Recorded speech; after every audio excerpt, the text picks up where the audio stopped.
শুধু আরতি যখন করবে, মার পূজা দীপ তুলে ধরবে। আরতি যখন করবে, মার পূজা দীপ তুলে ধরবে।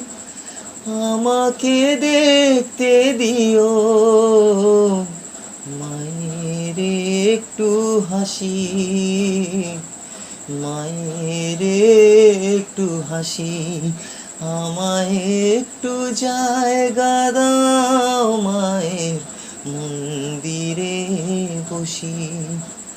আমি অনাহুত একজন, আমি অনাহুত একজন, অনাহুত একজন। পরের দোষেতে দোষী